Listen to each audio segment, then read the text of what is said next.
걸어서 버스 정류장까지 가고 버스 타고 택시 타고 집으로 가고 있습니다. 버스 타고 택시까지 타시는 이유가 있을까요? 집까지 바로 가는 버스 노선이 없어서요. 버스만 타면 갈 수 있긴 한데 버스 노선도 이상하고 빙빙 도는 게 많아서 1시간은 넘게 걸려요. 우리는 병주시 하굣길을 함께 해보았다.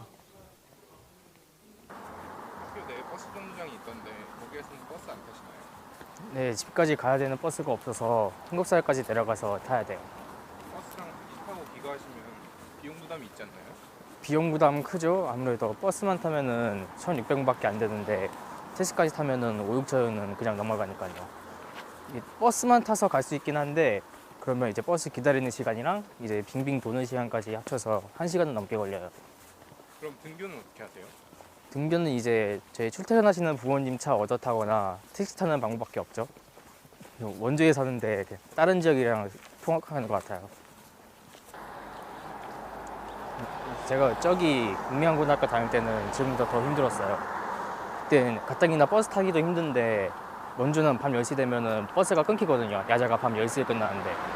그래서 그때는 이제 부모님 차 얻어 타거나 택시 타는 수밖에 없었어요. 정류장이 여기예요. 지금 이거 보면은 저희 학과에서 사회복지과 애들이 붙여놓은 시간표인데 버스 시간이 워낙 뒤집박죽이니까 이런 거 붙여놓은 것 같아요.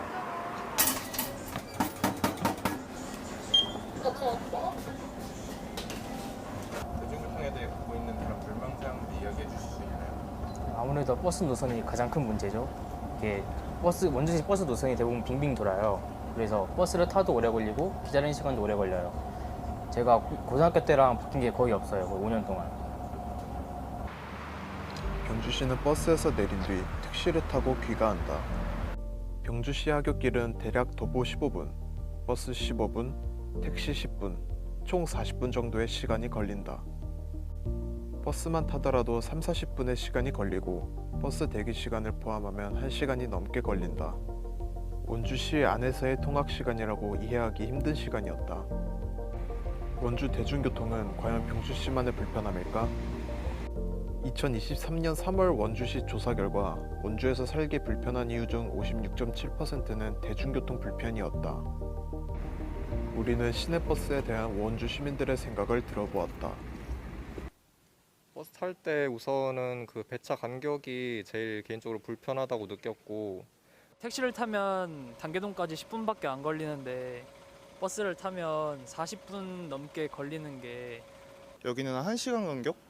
조금 텀이 길었어가지고 버스를 기다리는 시간이 너무 오래 걸려서. 코로나 전에는 그래도 버스가 많이 와서 괜찮았는데 코로나가 끝난 후에 버스가 많이 안 와서 불편함을 겪고 있어요. 코로나19는 원주시의 대중교통 문제를 더 악화시켰다. 유동인구가 많은 단계동과 중앙시장의 버스 정류장에는 항상 많은 사람들이 오랜 시간 동안 버스를 기다리고 있다. 공공기관이 몰려있는 혁신도시가 위치한 방곡동은 인구가 4만 명을 넘었으나 대중교통은 아직 부족하다. 또한 원주역과 만종역의 막차 시간에는 시내버스 운행이 끊겨 기차를 이용하는 것도 불편하다는 목소리도 크다. 이에 원주시는 시민들의 불편함을 인지하고 개선하기 위해 5월 말부터 도심을 관통해 혁신도시와 기업도시를 잇는 급행 시내버스의 운행을 시작하고 버스 정류장 50개소의 버스 정보 안내 단말기 50대를 설치한다.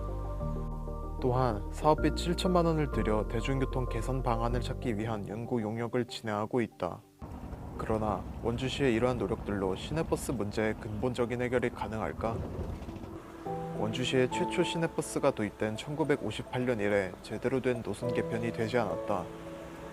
차고지는 현재 장양리와 관설동 두 곳으로 이 두 차고지들은 50년대 원주의 중심가였던 남북축을 중심으로 이루어졌던 것이다.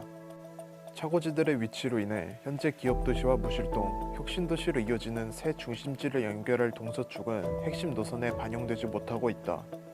노선의 중심축은 60년 전에 머무른 상태로 그동안에 생긴 신축 아파트 단지와 택지들을 기존 노선에 끼워 넣다 보니 빙빙 도는 노선이 생기는 등의 문제가 발생한 것이다. 서울을 비롯한 많은 지자체들은 시내버스 업체들과 버스 공영제를 운영하고 있다.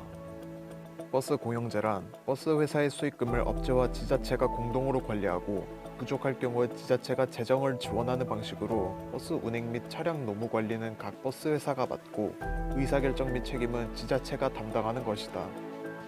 이로 인해 수익성 있는 구간에만 편중될 수 있는 버스 노선이 변두리 취약 지역까지 확대 조정되는 효과가 있고 버스 회사들의 안정적 재정 확보가 가능해 회사 경영과 직원 처우가 개선되는 효과도 있다. 또한 많은 지자체들은 수요 변화에 대응하기 위해 승객들의 승하차 교통카드 태그를 분석한 교통카드 빅데이터 통합정보 시스템을 이용하여 수시로 노선을 변경하고 있다. 이 지자체들은 이 과정을 위해 버스 업체들과 소통하고 노선을 조정할 노선 전문 인력을 보유하고 있다. 반면 원주시는 지역 시내버스 업체 3곳에 노선 전문가가 없는 것도 문제이나 만일 버스 업체들이 노선 변경을 신청했을 때 시민 관점에서 조정해야 할 원주시 시 노선 전문 인력이 없는 상황이다. 원주시는 지난해 시내버스 업무를 맡을 전문 직원을 선발할 계획이었으나 이조차 불투명해진 상황이다. 더불어 코로나19의 여파에 따른 재정 악화로 직원들의 임금 체불 문제 및 채무와 함께 노후된 버스 10대를 폐차해야 하는 태창 운수는 오는 7월 버스 부족의 문제로 법률상 시내버스 운행을 중단해야 할 위기에 내몰렸다. 코로나19 이후의 버스 업체들의 경영난과 인구 감소 등의 문제에 따른 대중교통 불편을 줄이기 위한 답은 결국 공영제 도입이라는 목소리는 오랜 기간 지속되어 왔다. 원주시는 우리의 인터뷰 요청에 법률상의 문제로 불가함을 밝혔으나 그들도 문제를 인지하고 있다고 답하였다. 하지만 여전히 시민들의 발이 되어야 할 시내버스는 제 역할을 하지 못하고 있으며 자차가 없는 학생들과 시민들은 여전히 불편함을 느끼고 있다.